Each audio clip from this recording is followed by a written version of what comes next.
L'été approche et c'est un vrai plaisir d'avoir une piscine chez soi. Cependant, les propriétaires se voient confrontés à une augmentation de leur consommation. Et avec le prix de l'électricité qui augmente, cela se traduit généralement par une hausse de la facture d'électricité.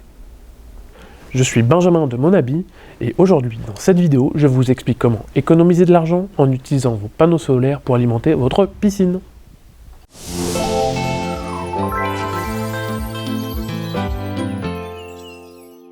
Des panneaux solaires permettent d'alimenter votre piscine à moindre coût, d'allonger votre durée d'utilisation sur les intersaisons et d'éviter d'acheter de l'électricité sur le réseau pour alimenter vos équipements.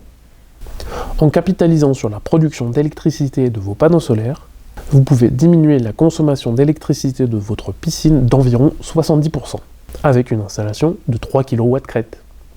Je vous explique tout maintenant. Concernant la pompe de filtration, elle est en activité environ 12 heures par jour en plein été. La puissance nécessaire à l'utilisation de notre pompe de filtration est de 750 watts, soit 0,75 kW. En fonctionnement 12 heures, elle a donc une consommation de 0,75 x 12, soit 9 kWh par jour. 9 kWh x 154 jours égale 1386 kWh pour 5 mois d'utilisation de votre pompe. Le fonctionnement de la pompe de filtration de la piscine est donc de 346,5 € sur 5 mois.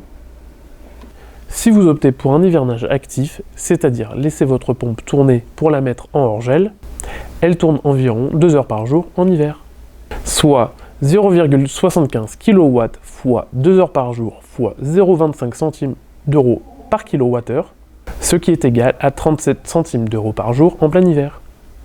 Voyons maintenant le coût du robot de piscine. Cela varie en fonction de la température extérieure, du climat de votre région et de la température de l'eau souhaitée. Pour mon exemple, je considère que mon robot tourne 2 heures par jour avec une puissance de 2 kW, ce qui nous fait donc une consommation par jour de 4 kWh. On multiplie donc cette consommation par le coût de l'électricité. Le robot nous revient donc à 92 € de consommation pour 3 mois. Parlons donc de panneaux solaires.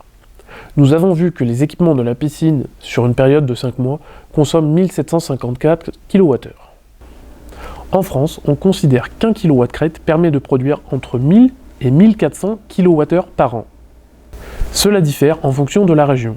Par exemple, en région PACA, on estime la production annuelle entre 1200 et 1400 kWh. En revanche, en Bretagne, nous sommes plus aux alentours de 1000 à 1100 kWh par an.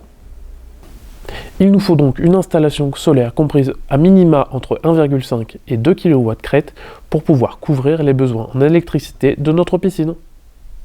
Avec cette puissance, l'installation solaire alimentera la piscine en été et d'autres installations énergivores comme la pompe à chaleur en hiver. Mais je vous conseille quand même de passer par un artisan qualifié RGE afin qu'il puisse dimensionner correctement votre installation photovoltaïque en fonction de vos besoins et de votre consommation de la maison. C'est plus adapté, Monabi le fait et s'occupe de toutes les démarches administratives. Pour savoir combien de panneaux solaires il vous faut pour alimenter votre piscine, on vous dit tout dans cette vidéo. Si vous avez des questions, n'hésitez pas à les poser en commentaire et sur ce, bye!